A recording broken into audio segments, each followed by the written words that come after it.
If you've been following me for some time, you've probably seen me do these Fruits Basket Halloween themed redraws before.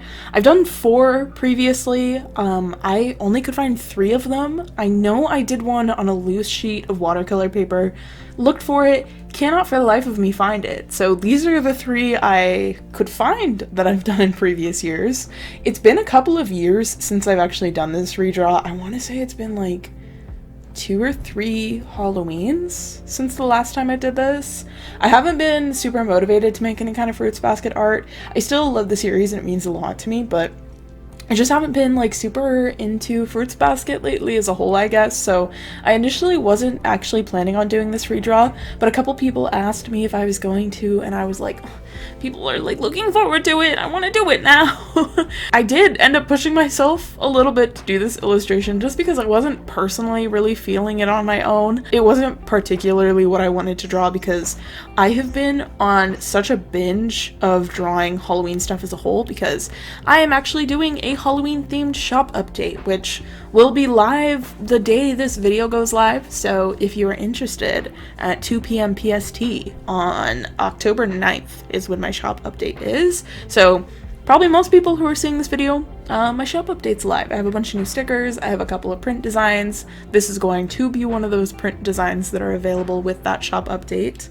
But I've just been like really enjoying making like a lot of stickers, really, and I haven't made stickers from home in a while because I've been working with Rogue Race a lot, but I just kind of wanted to like use the sticker paper I had and probably just print from home for a little bit because I'm like kind of poor frequently recently just because like Aslan's been going to the vet a ton, which I guess is kind of like his normal thing, but I haven't really had like enough money to spend on ordering for like stickers to be manufactured. I also haven't been paying much attention to my shop or to any kind of social media to warrant spending money on it because like I don't know how well this shop update's gonna do just because it's been a while, but I've been having a blast making stickers from home. I did have to fight with my Cricut, which is awfully frustrating because I used to be able to make stickers so easily with my Cricut. I have heard of people having problems where their Cricut struggles to read registration marks on glossy vinyl paper.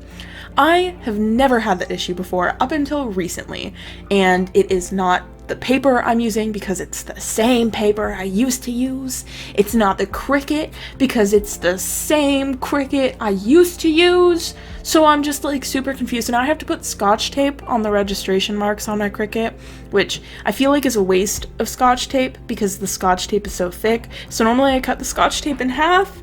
So it's like a whole process. I'm sorry if that doesn't make sense because I don't have any visuals of what I'm talking about, but it was annoying, and it is still slightly annoying, but on the bright side, my printer's working fine. Under specific, very specific circumstances, my Cricut is working fine. However, the Bluetooth has been struggling and not working, so I've been forced to plug in my Cricut to my PC, which, oh my god, it's so much stuff that I don't want to do because it like slightly inconveniences me. Therefore, I'm just like throwing a tantrum over it. But anyways, shop update is a thing. So just putting that out there. Like I said, I wasn't super motivated to do this piece, but like I really wanted to for the sake of like 2 people mentioned it and I was like, yes, I'm gonna do it. And I said I was gonna do it. And I know that doesn't mean I have to do it, but I was like, I need to do this. Inside of me, I knew I needed to do this painting. So to make it more interesting for myself, because every single other time I've done this kind of redraw piece, I've given them the same Halloween costumes where Kyoru is a cat because she is the #1 fan of the Year of the Cat. So of course she's dressing up as a cat and an orange cat on top of that. And then I've always drawn Kyoru as a vampire because, I don't know, vampires are angsty and he's just like a guy filled with angst, so I felt like it was really fitting.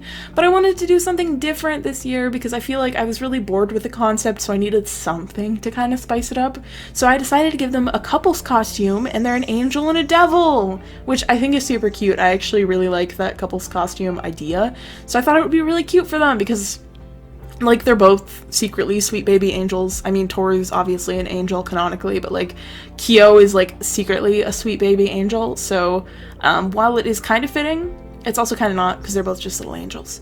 Also, I'm so sorry if there's background noise. My upstairs neighbors are most definitely stomping around and the floorboard above me is really creaky. I don't think you'll be able to hear that. You might be able to.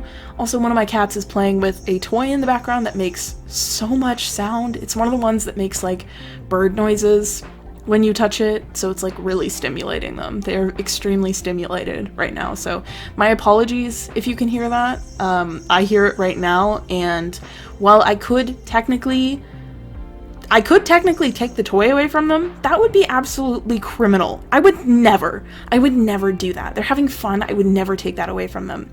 My only other rational option is to wait to record my voiceover when they're done. I don't want to do that.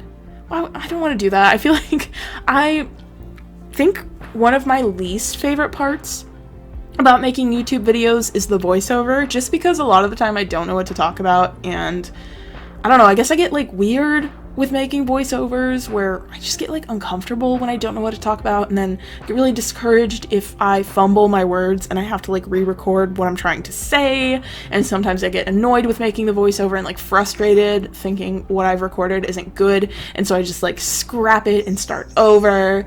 I used to try to do scripts for my voiceover for a little bit. I always like mentally had weird pride about not scripting my voiceovers because I was like, yeah, I just raw dog it. It's great. It's fine.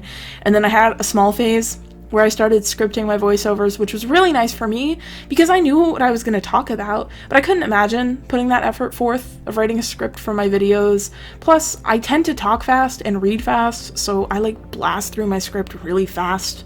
And for videos that are like 15 minutes long, I'm like, man, that's a really long script to write because I talk so much. Anyways, I haven't been scripting my voiceovers lately, and sometimes they're really intimidating to me. But in this moment, specifically, I feel like I could talk forever and literally never shut the hell up. So congratulations to all of us for that. That is so good for me. Hopefully it's good for you guys. And back to the actual painting itself, I went ahead and I used the Arches watercolor paper again. I had bought a pad of it long ago. I used it once, did a video with it, and I felt like it really desaturated the colors I laid down a lot. And so I was pretty confident in being like, I think it's like overhyped. I don't think the paper is as great as everyone says it is. But then people in the comments of that video were like, are you sure it's not your watercolors? Because like normally this paper doesn't do that. And then I started like second guessing myself because I used my main palette in the initial video, which is like a mix of Daniel Smith and M. Graham watercolors. And I was like, there's no way it's my watercolors. It might have been my watercolors. There's a specific red I have in my palette that once it's laid down, it's really desaturated. I kind of have that problem with this, with like the faces, I feel like, and just adding warmth into their faces. I tried using a bunch of my different reds because I probably have like 4 different reds in that palette, and I felt like it was kind of like desaturating the skin a lot, but everything else I didn't really have a problem with. I didn't have a problem with all the like very bright reds on Kyo's fit, so I don't know. I guess I have very mixed feelings about this paper. I absolutely love the texture though. It feels so good. Like the paints hold onto it really well. I love the feeling of painting on it and the way it doesn't soak up the water in exactly 1 second like a lot of other watercolor paper does, which makes it really hard to push the actual pigment around. So it was really nice to work with in that sense of like, anytime my fingertips touched the paper, I was like, oh, it feels so good. And anytime I was actually painting, I was like, oh, it feels so good. It's really nice. So in that sense, shout out to them and whatever they do to make this paper because it feels so lovely. It's really nice to work with in that sense. And then at this point in the painting, I was kind of like, I was happy that I was getting close to being done, but I looked at it and I was like, I'm like so bored with this. Like it doesn't, I don't know, it just felt really plain. It felt really boring to me, and I didn't know what to do with that because I was like, well, I'll go in with a white gel pen, I'll try adding highlights and see if that brightens the piece or makes it look just like better as a whole. And it really wasn't doing it for me at all. It just looked so bland. So I went ahead and I went in with another wash of the background just to darken it up, which is something I didn't want to do because I was really worried that like Kyo's hair would get lost in the background if I went too dark with the yellow, but the light yellow just was absolutely not doing it for me. It looked so crusty and I just didn't like it. So like I said, went in with another wash, was happier with it because it felt more saturated and bright and pretty, but still was also, in the same sense, really just like not having it. So I kind of decided to wing it because I was already at the point where I was like, well, I'm not like super happy with this piece, and worst case scenario, I did sketch it digitally so I could just transfer it over to watercolor paper again and just like restart the painting, which I didn't want to do, but I was like, it is technically an option if I butcher this painting and hate it. So what I decided to do is go absolutely hog wild with it.